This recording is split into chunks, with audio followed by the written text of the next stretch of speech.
que ya voy a pisar, ¿no? Entonces no hay excusa para no leer eso. En esta diapositiva, control F y filtro potenciometría, ¿no? Filtro potenciometría.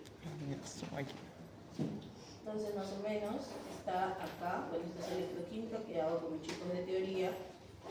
Y potenciometría viene a ser, esto sí tienen que revisarlo, lo que es potenciometría, o sea, a partir de aquí, de la diapo 336. ¿Ya? 336. Nuestro objetivo del día de hoy es que ustedes en su informe puedan obtener esto de aquí. Entonces, sí vamos a necesitar datos buenos, por eso realmente es un análisis que se puede hacer en 40 minutos a una hora, pero va a depender mucho de su organización. Y tómenselo en serio, porque si no lo hacen bien, no van a obtener esta curva de titulación que es el objetivo final, ¿ya? Entonces vamos a hacer un poquito de pizarra, muchachos, presten mucha atención. Muy bien, entonces, hasta la fecha hemos nosotros visto los análisis de tipo clásico, tal como lo muestra la imagen, ¿no? Ese esquema que ustedes ven es un resumen del curso. Es un resumen de la química analítica principalmente. ¿Hay más métodos, profesora? Sí los hay, pero esos son los que principalmente se abordan, ¿no? Entonces, los métodos clásicos, los cualitativos y los cuantitativos, hemos visto volumetría, hemos visto gravimetría también, ¿no? La próxima semana es su examen práctico individual. Solamente van a venir dos temas, permanganometría, o sea que todavía no se han librado de las volumetrías, ojo, pero ya al menos tienen la ventaja de que saben cómo viene, ¿no? Que va a venir casi igual. Permanganometría y gravimetría. ¿Qué es gravimetría? Humedad y cenizas. Lo que hice, si desean pueden revisar la grabación, ¿ya? Van a venir ahí, no va a venir obviamente las fórmulas ni los cálculos, no tienen que aprenderse de memoria, pero sí va a venir los tips que les di, la secuencia de pasos, ya, yo lo dejo a su criterio, ¿no? Entonces, vamos a empezar ahora, miren, vamos a empezar ya las técnicas instrumentales. Las técnicas instrumentales que las he dividido en tres grupos. Y el primero son las técnicas instrumentales electroquímicas. Yo me imagino que ustedes, en teoría, y si no vamos a hacer un repaso flash de qué es la electroquímica, ¿ya? La principal aplicación de la electroquímica es la potenciometría. Es por eso que en el sílabus uno no puede ver potenciometría sin antes haber visto electroquímica. En términos generales, una pregunta que sí quiero que ustedes tengan siempre respuesta y que puede venir en su examen práctico, como una pregunta así de lo que yo explico, es las ventajas de los métodos instrumentales frente a los métodos clásicos, ¿no? Y que ya lo he hablado también aquí en práctica. Entonces, los métodos clásicos, muchachos, para eso tenemos que hacer una diferenciación, ¿no? Los métodos clásicos, ¿piensas en qué? ¿En qué métodos? Volumetría. En los dos que te acabo de decir. ¿Cuáles? Volumetría. O sea, volumetría, Gravimetría. Estos métodos son más lentos, ¿correcto? Acá hablamos de ventajas y también vamos a hablar de desventajas, ¿ya? Son más lentos, pero son menos costosos. También son menos precisos y requieren poco tiempo de entrenamiento, ¿no? Ustedes aprendieron, por ejemplo, una volumetría en una o dos clases, al menos tenían una noción de qué hacer, ¿no? Poco tiempo de entrenamiento. En cambio, los métodos instrumentales son más rápidos, también son más costosos, pero más precisos. pero sí son más sensibles y más precisos. Y sí requieren un mayor tiempo de entrenamiento. Yo no les puedo enseñar HPLC en un día, mínimo 2 meses, para que se vuelvan al menos usuarios nivel básico, ¿no? De HPLC. Entonces, miren aquí las diferencias, ¿ah? Después, profesora, ¿por qué no respondí? Etcétera. Muy bien. Entonces, vamos a empezar con nuestro primer método de tipo instrumental. Ya. Yo podría ir de frente a potenciometría, pero a mí me interesa que ustedes relacionen los conocimientos de electroquímica con la potenciometría. La electroquímica no es nada más, si yo quiero resumirlo en términos sencillos, es la transformación de energía química en energía eléctrica. O sea, yo transformo la energía química en la energía eléctrica. Por eso se llama electroquímica. Entonces, hay que pensar, ¿no? Hay que razonar. ¿De dónde puede salir esa energía química?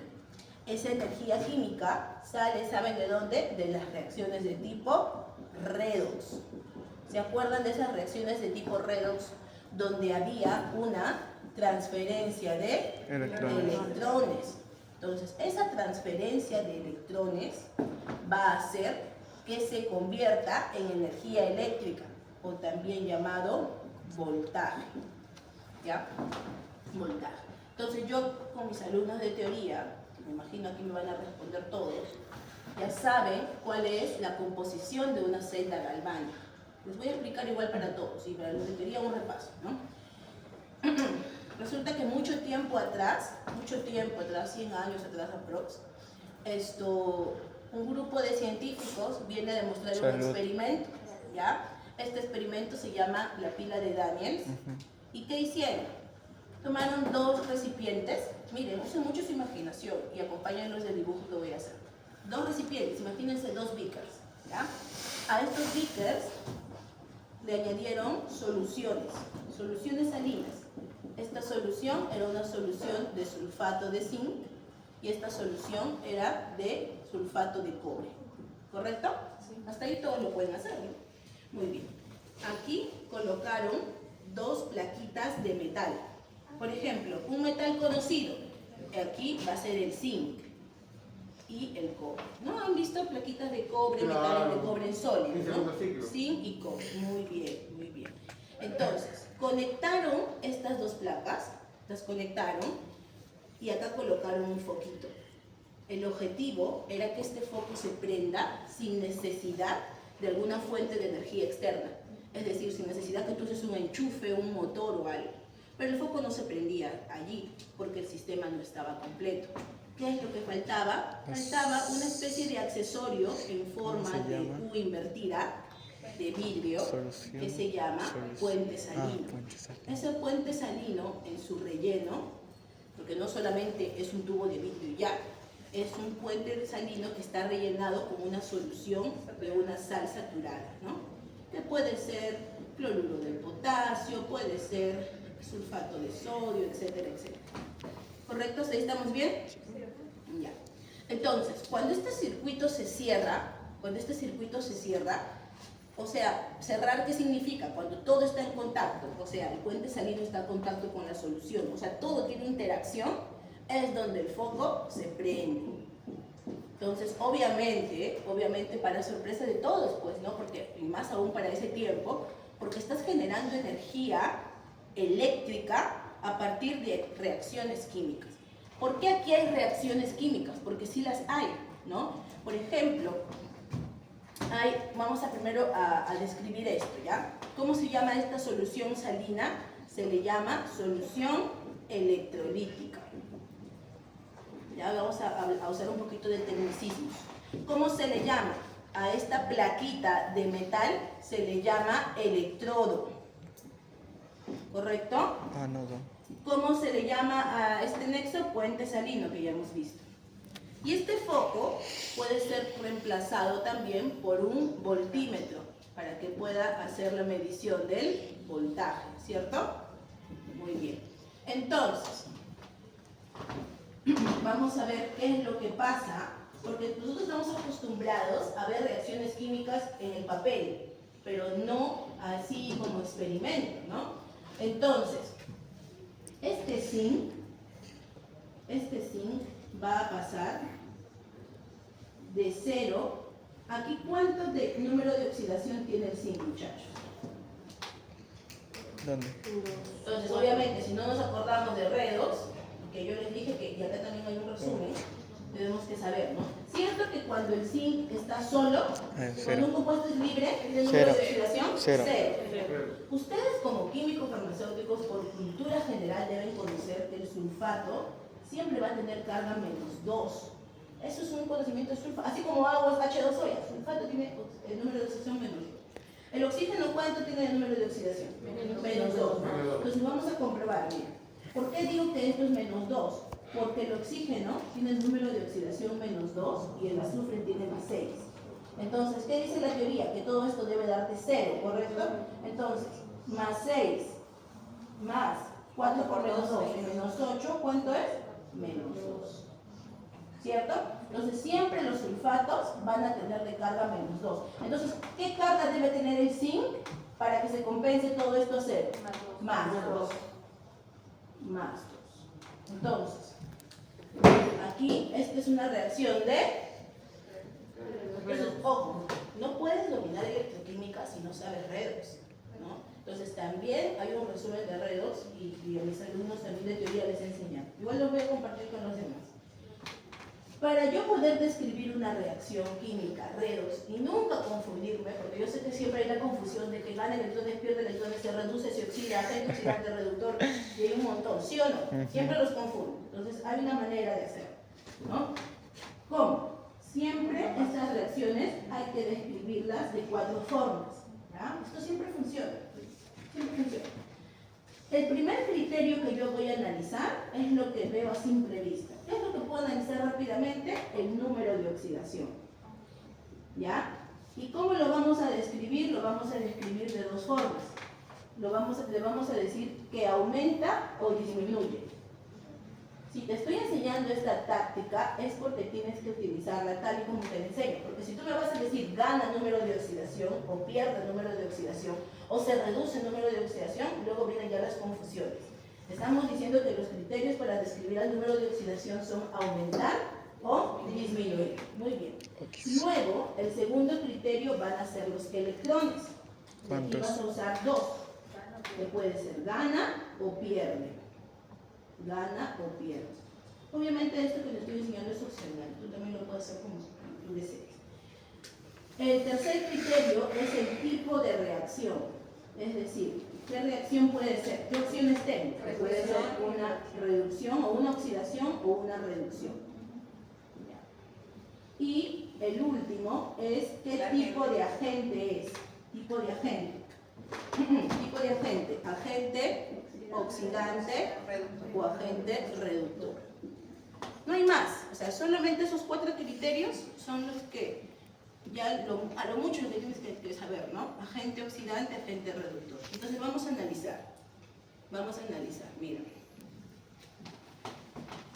¿Por qué digo que estratégicamente lo primero es el número de oxidación? Porque es lo primero que salta a la vista. Este zinc está pasando de 0 a +2. Entonces, lógicamente, ¿qué pasa con su número de oxidación? ¿Aumenta o disminuye? Aumenta. Todos damos de la capacidad de decir aumenta, ¿no? Muy bien, aumenta. Aumenta. Yo lo taché. Aumenta. Entonces, el siguiente criterio viene acompañado de otro conocimiento que debemos de tener como cultura general y que yo sé que todos lo saben. Los electrones están asociados a qué tipo de carga, ¿positiva o negativa? Negativa. Negativa, lógico, lógico. Entonces, si esto se está volviendo más positivo, ¿se está alejando de los electrones o se está acercando a la carga negativa? Piensa bien, se está volviendo más positivo. ¿Está ganando electrones o los está perdiendo? Está perdiendo, ¿no? Entonces, este raciocinio les va a ayudar un montón, ¿no? Porque a veces dicen, pero si aumenta el número de oxidación, ¿por qué pierde electrones? Porque los electrones están asociados a una carga negativa. Muy bien, entonces con eso ya terminamos. ¿Por qué? Porque cuando una reacción aumenta su número de oxidación y pierde electrones, es una oxidación. Inclusive aquí les dije que había una memotecnia, ¿no? API. Aumenta el número de oxidación, pierde electrones, por lo tanto es una reacción de oxidación. ¿Ya? Y el número de agentes siempre es al revés, ¿no? Agente de tipo reductor. ¿Ok? Entonces no hay nada más que permite que otro se reduzca, entonces eso, no sé. ¿ya? Claro. Entonces, ¿qué pasa entonces con el zinc? si yo te preguntara, ¿no? De zinc 0 a zinc más 2, ¿qué reacción estoy viendo acá? Una reacción de Oxidación. oxidación, pues, chicos, una reacción de oxidación. Por lo tanto, 0,2. si acá pasa una reacción de oxidación, ¿está ganando o perdiendo electrones? A ver, déjale ver a tus amiguitos ahí. ¿Está ganando o perdiendo? Perdiendo. Entonces quiere decir que los electrones van a ir así, mira. De esta manera van a ir del zinc al cobre. Esa transferencia de electrones es lo que se va a convertir en voltaje. Por eso la electroquímica, nuevamente, es la transformación de energía química en energía eléctrica. ¿Quedó claro? Sí. Ya, muy bien. Entonces, más cosas se pueden hablar, un montón, ¿no? Veanlo en teoría y si por ahí les queda alguna duda, revisen el material y me preguntan cualquier cosa. Muy bien. Entonces, ¿por qué he hecho toda esta introducción? ¿No? ¿A esto cómo se le llama? ¿A todo esto cómo se le llama? Celda galvánica. ¿Ya? A esto se le llama celda galvánica. Una celda galvánica es todo. Estas dos semiceldas con la solución electrolítica, con los electrodos y con el voltímetro. Esa es la celda galvánica. Y se caracteriza principalmente porque la reacción es espontánea o no espontánea. Espontánea. Espontánea. Muy bien. Porque en ningún momento estoy utilizando una fuente de poder externa.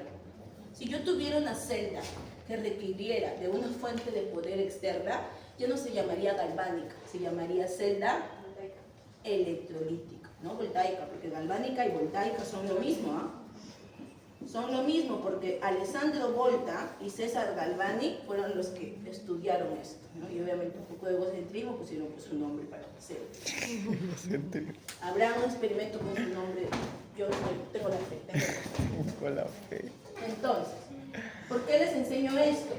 Porque, a ver, levanten la mano quienes han visto en su transcurso de vida universitaria o en otros lados un potenciómetro. ¿Conocen el potenciómetro? Así que se mide pH. Sí. Ah, sí, sí. Sí, no lo conozco. Muy bien, entonces si no lo conocen, a ver, permítanme un poquito, perdón. ¿Tú conoces? Ya, a ver, para los que no lo conocen, ya lo van a conocer muy bien. Este potenciómetro no es perdón. más que un dispositivo que tiene como una especie de lapicito, ¿no? Y esto se inserta en la muestra. Ya hoy todos lo van a ver, por si no lo conocen. ¿Ya? Muy bien, solamente quiero que lo tengan allí como una noción. Entonces, ¿por qué yo les enseño primero la celda galvánica? ¿Por qué la electroquímica? ¿Por qué se dice que la potenciometría es la principal aplicación de la electroquímica? Presten atención. Esta es la celda que estábamos hablando, ¿no? Este dibujito es parecido a esto, ¿verdad?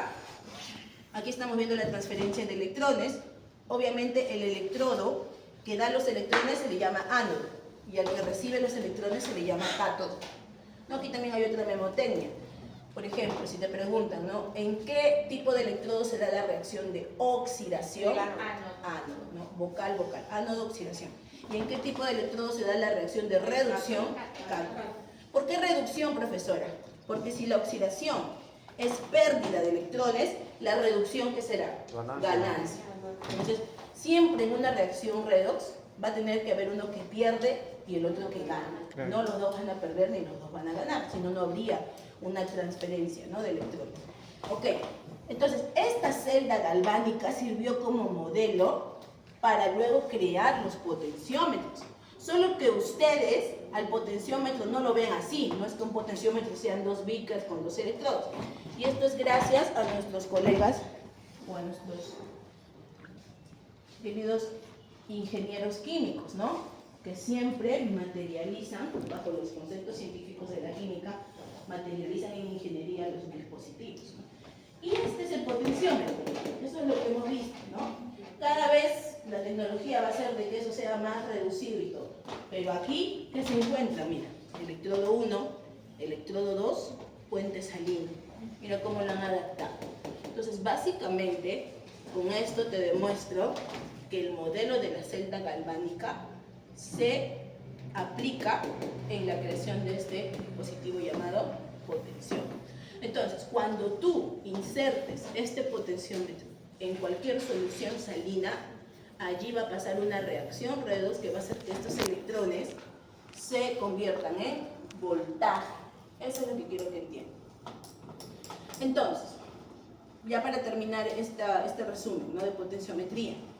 Así como tú tienes en tus balanzas, ¿no? Cierto que cuando tú, esto es un ejemplo, ¿no?, para que lo puedas relacionar. En las balanzas cuando pesas, tú puedes cambiar gramos y de repente quieres cambiar, también puedes pesar miligramos, ¿cierto? Es como una diferente manera de expresar los resultados de la masa, ¿no?, o del peso. En el potenciómetro, tú puedes seleccionar también dos tipos de expresión de resultados. ¿Cuáles son esos dos tipos de expresión de resultados, profesor, en el potenciómetro? Puedes seleccionar, mira, con esto ya vas a entender todo. Puedes seleccionar voltaje, que es lo que hemos hablado, ¿cierto? Voltaje en milivoltios, o pH. Por eso, y ustedes están más acostumbrados a utilizar pH, pero no, de repente hasta ahora no sabían que ese pH también se puede expresar como voltaje, y que esto justamente tiene su razón de ser aquí. ¿Ya? Entonces, eso, con eso termino mucho. Entonces, ¿qué vamos a hacer el día de hoy? ¿Hasta aquí hay preguntas? Pregunten, ¿no? Muy bien. Entonces, ¿qué vamos a hacer el día de hoy? El día de hoy vamos a demostrar cómo la potenciometría tiene una gran ventaja frente a una volumetría de neutralización. ¿Puedo borrar? Sí. Ya, rapidito, ¿lo vas a compartir? Contra que no lo compartas en Facebook, en Script. He visto varias diapositivas mías en Script. Ustedes lo canjean por trabajo. Yo lo reporto, ¿Cómo se llama eso? Puedo borrar, ¿no? No, se llama robar los derechos de autor.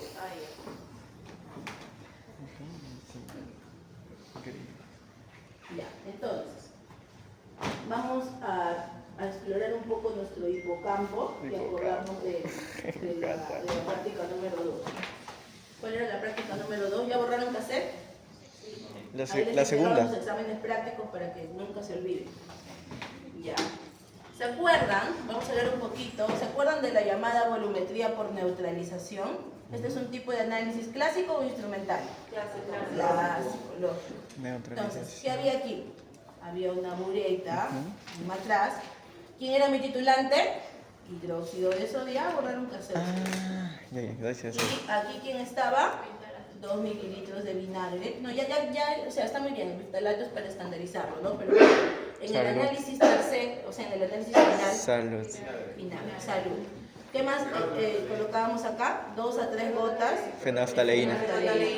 Ya me acordé. Ya están acordándose, ¿no? Sí. Y más o menos 20 o 25 mililitros de agua. El agua no era importante porque era el medio, ¿no? Porque a mí lo que me importaba era número miliequivalentes de hidróxido igual a número miliequivalentes del ácido acético que estaba en el vinagre. El agua no me contaba, era el medio. Muy bien. Entonces, con esta volumetría de neutralización, vamos a acordarnos de la fenolftaleína. Mira, la fenolftaleína en medio ácido. A ver, ¿dónde está? Voy a preguntar. Ahí ya le dije. Incoloro, ¿cierto? Sí. Y el medio básico era rosa pálido. Muy bien. Entonces, Grosella. ¿cómo se le llama a esto, muchachos? ¿Punto final o punto de equivalencia? Equivalencia. Punto final. Final. Punto final. Equivalencia pues, no se ve. Esto es punto final. Es cuando está geométrico. Porque el punto de equivalencia, vamos a razonar, esta clase es de analítica, esta clase es para razonar. El punto, o sea, a ver, ¿cuál es mi El punto de objetivo? equivalencia es cuando Mi ambas objetivo sustancias es que el número tienen la misma cantidad. del Son la misma hidróxido, cantidad, la misma cantidad. ahorita conversan, hay tiempo. Es igual al número miliequivalentes del ácido acético, ¿cierto? Pero, ¿el hidróxido qué es, muchachos? Es una Base. ¿Y qué es el ácido acético? Lógico, un ácido. Muy bien. Entonces, La fenolftaleína es rosa pálido, el punto final es rosa pálido, porque está en medio básico. Quiere decir, hay un exceso de la base. Entonces, tú no vas a detectar nunca a nivel visual cuando el hidróxido sea igualito al ácido. No lo vas a La misma detectar, cantidad. porque ese es un punto neutro, es un punto ni ácido ni básico, ¿correcto? Entonces, lo que tú vas a detectar es una gota después de ese Cambia punto de todo, ¿no? equivalencia. Y ahí ves el cambio Ahí de cambia de color. color. A eso se le llama punto final. Y ya está así. Entonces, esta es una de las grandes limitaciones de la volumetría. La volumetría no detecta el punto de equivalencia exacto. ¿Ya? No detecta el punto de equivalencia exacto. Solamente el punto final. Porque ustedes pueden decir, ya, pero profesor, es punto final menos una gota. ¿Y si es menos media gota? ¿Y si es menos un cuarto de gota? No hay una detección exacta, ¿ya? Y la segunda limitación, ¿cuál es? Mira, ¿qué pasa si yo quiero determinar, porque cuando hago volumetría, sí, cuando yo hago volumetría por neutralización, que yo quiero determinar el ácido, ¿no? El ácido acético y todo. ¿Qué pasa si yo quiero determinar la acidez de un yogur? Si ese yogur de fresa todavía le echo fenolftaleína, ¿voy a detectar el cambio de color?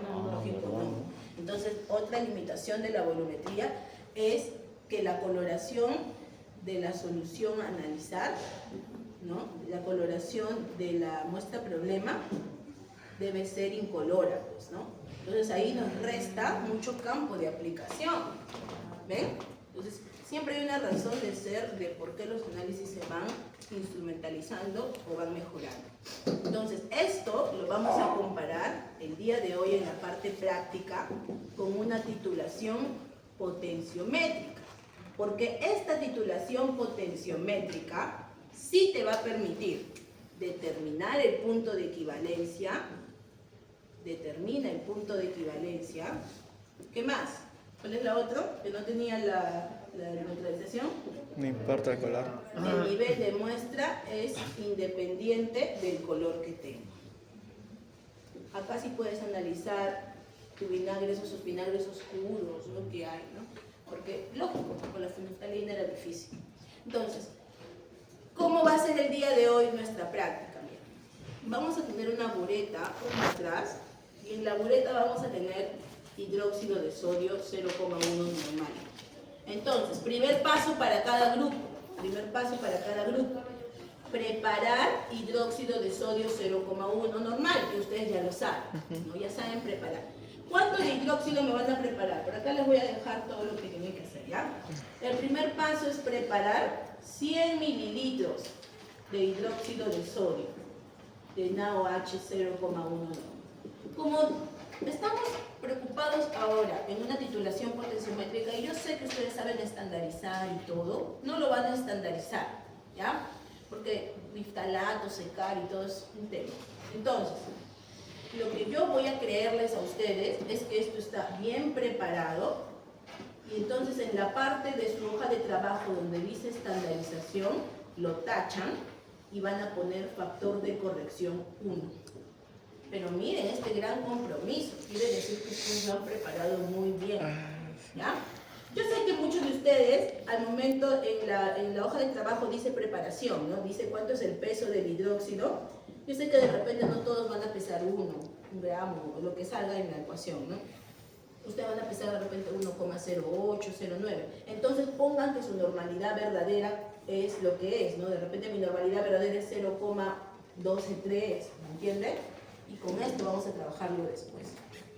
Pero en la estandarización yo les voy a dar este margen, ¿no? Factor de corrección 1. Entonces lo único que vamos a hacer, por eso les digo que la práctica de hoy es relativamente corta para el que se sabe organizar. Lo único que van a hacer ustedes es la parte 3, que es la determinación de ácido acético en vinagre, pero ya no por volumetría, sino por titulación potenciométrica. Muy bien, entonces, ¿cómo es eso, profesor? Tienen acá su hidróxido ya preparado, que es su primer paso. Aquí van a colocar 2 mililitros de vinagre, van a colocar 20 mililitros de agua. Fenoftaleína, no, porque ya estamos haciendo una titulación potenciométrica. Pero, como es la primera práctica de ustedes, vamos a colocar de manera opcional la fenoftaleína. ¿Por qué? A ver, porque eso les va a ayudar a ustedes. ¿Se acuerdan cuando ustedes enseñarían la fenoftaleína? Había un momento en el que ustedes enseñarían y no pasaba nada, pero cuando ya estaba cerca del punto de equivalencia ya quería como que tornarse. Entonces, eso de alguna forma a ustedes, que recién están empezando, les va a ayudar, porque si eso ya se vuelve fucsia, quiere decir que su análisis ya fue, entonces tienen que volverlo a hacer. Si ustedes no le ponen la fenoftaleína, de repente están midiendo el pH a cada rato y nunca se dieron cuenta que ya pasaron, ¿no?, de su punto final. Entonces, por eso de manera opcional, como una ayuda, le van a echar la fenoftaleína. Pero ya saben que es opcional, ¿no? Opcional. Muy bien. Entonces, ¿puedo borrar esto? Sí, sí. Y se dan cuenta que es importante venir temprano. Miren toda la teoría que he hecho hasta ahora. Entonces, mis alumnitos que me están llegando tarde, consíganse los apuntes, no sé, las grabaciones, pero no sé qué, porque hemos hablado muchas cosas importantes el día de hoy. Entonces, ¿cuál es el objetivo de la titulación potenciométrica en términos de resultados? Potenciométrica. La titulación potenciométrica, ¿qué resultados me va a dar? Me va a dar la famosa curva de titulación. Esta es la curva de titulación. La curva de titulación, como toda gráfica por geometría básica, ¿cómo se llama el eje X?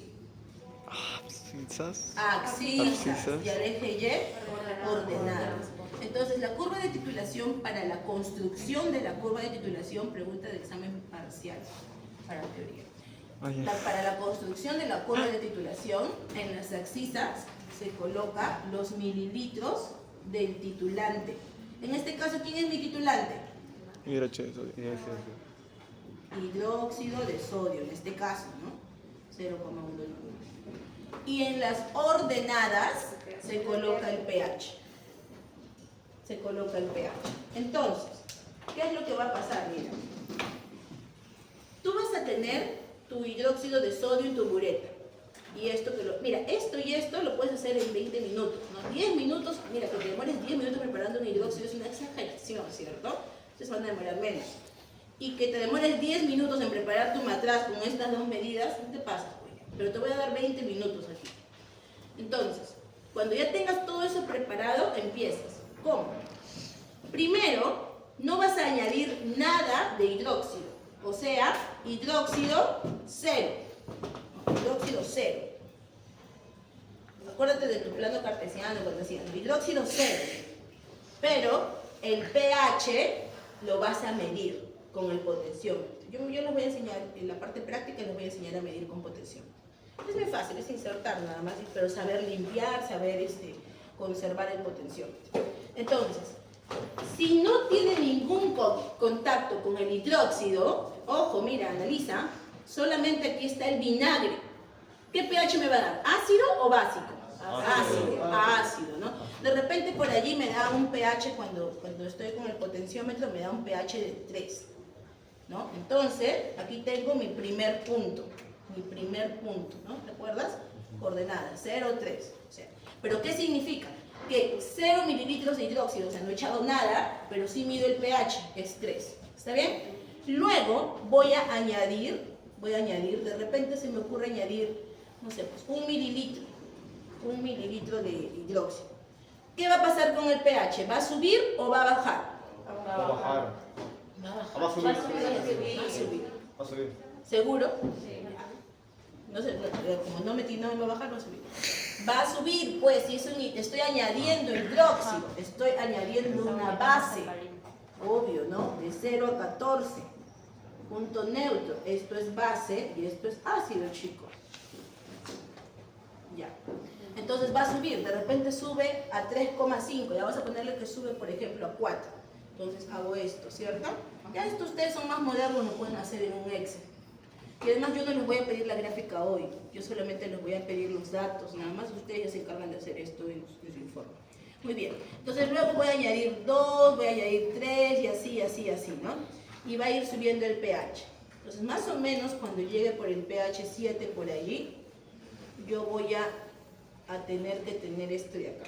Ah, ya. ¿Cómo nace, profesora, esa curva? Eso del S, que sigmoide. usted, ¿por qué tiene esta forma? ¿Por qué no salió así? ¿No? ¿Por qué no sale así como una recta? ¿No? Eso es porque, y aquí viene la parte importante para que tu experiencia te salga bien. Para yo tener esta curva de titulación, si te das cuenta al momento de verla, puedo tener puntos separados, pero en esta parte yo tengo que tener puntos bien juntos, ¿cierto? Si no, no pudiera crear esta elevación. Y obviamente luego se vuelve constante porque el pH después de 14 ya no va a subir más, pues es 14, ¿no? Lógico. Entonces, pero esta es la parte más importante el día de hoy para que ustedes la creen. Esta parte, para lograr esto, ustedes tienen que hacer varias mediciones cerca al punto de equivalencia. Y ustedes no van a poder hacerlo si antes no calculan pues su gasto teórico. Entonces ahí está la clave, en saber calcular el gasto teórico, en saber calcular que número miliequivalente de NaOH es igual a número miliequivalentes de ácido acético. Creo que eso todos lo saben hacer, sí, ¿no? Entonces, de repente, voy a poner acá un ejemplo, mira, voy a poner un ejemplo. Mi gasto teórico me sale, vamos a poner que me sale de repente 14 mililitros, mira. ¿Qué quiere decir esto? Si mi gasto teórico me sale 14 mililitros, yo cuando llegue a los 12 mililitros, aprox, ya debo estar avispada. ¿Por qué? Porque cuando llego a los 12, vamos a borrar esto, yo estoy acá a los 12 mililitros, yo ya debo empezar a tomar la medición, ya no de uno en uno, porque si yo llego de 12 a 13 ya esto se vuelve fucsia. Entonces tengo que empezar a tomar de repente 12, 12,1, 12,2. Esta es la parte más importante, porque vas a ver que cuando llegues de repente a 12,4, así, o mejor dicho, vas a ver cuando llegues a 14, ¿no? De repente en 14, ahí vas a obtener todos estos datos. Y luego ya haces dos mediciones, ¿no? Entonces, eso es lo importante. Ahora, también hay algo más que le dije a mis alumnos del día miércoles. Aquí no es necesario que midas de uno en uno. Si tú confías en tu preparación, que lo has hecho muy bien, puedes lanzarte de 6 en 6, porque estos puntos iniciales no me interesan tanto. Me interesa la elevación, ¿correcto? O sea, para que no estés midiendo, porque también toma mucho tiempo estar midiendo, limpiando el potenciómetro y acá, ¿no? Entonces acá puedes medir de repente, puedes hacer 5 en 10, ya tienes 2.5 en 10, y luego te lanzas a 12, y ahí vas haciendo tu elevación. ¿Qué pasó el miércoles? Para que no se replique aquí, esa es la ventaja que tienen ustedes, ¿no? Que aquí llegaron y yo les dije también lo mismo, pero ellos dijeron, no, profesora, que tenemos miedo. Ya, bueno, empezaron a hacer 1, 2, se cansaron, y cuando estaban llegando al punto de equivalencia ya querían hacerlo de 0,2, 0,3, se tornó fucsia. Entonces, mejor, o sea, hay que tener estrategia, ¿no? Yo sé que es un tema de paciencia, pero aquí es donde me interesa que tengas esos datos, ¿ya? Entonces, acuérdate también, ¿cómo yo calculaba este gasto teórico? ¿Cómo se calculaba? ¿Alguien se acuerda? Normalidad por mililitros. No, sí, pero ¿qué tenía que hacer? Tenía que asumir 4% y 5%. No borren casera. Entonces, con esto yo voy a tener un intervalo. En realidad no voy a tener un gasto teórico exacto. De repente yo voy a decir, voy a gastar entre 12 y 14. Pero creo que la mayoría de los vinagres de ustedes en la etiqueta dice 5%, ¿no? Bueno, vamos a ver qué es lo que pasa, ¿ya? Entonces, eso es lo que van a hacer. ¿Hasta ahí hay preguntas? Sí. ¿Qué preguntas tienen? Recuerda que dice 5%, pero puede ser 4,6, que la empresa lo había redondeado a 5. Ya, miren.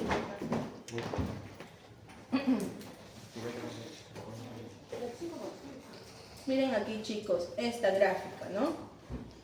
Por ejemplo, aquí también, ¿no? En esta experiencia, de repente decidieron tomar de 0 en 1 y luego se lanzaron con 4 y luego así. Pero miren acá, ya cuando estaban cerca, ¿no? Sí se puede ver, ¿verdad?